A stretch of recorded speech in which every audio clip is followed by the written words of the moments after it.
या देवी सर्वभूतेषु विष्णुमायेति शब्दिता नमस्तस्यै नमस्तस्यै नमस्तस्यै नमो नमः।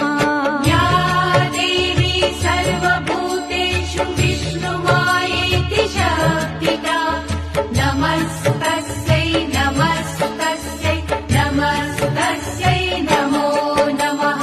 या देवी सर्वभूतेषु चेतनेत्यभिधीयते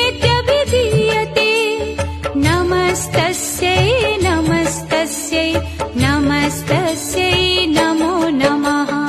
या देवी सर्वभूतेषु चेतनेत्यभिधीयते नमस्तस्यै नमस्तस्यै नमस्तस्यै नमो नमः। या देवी सर्वभूतेषु बुद्धिरूपेण संस्थिता नमस्तस्यै नमस्तस्यै नमस्तस्यै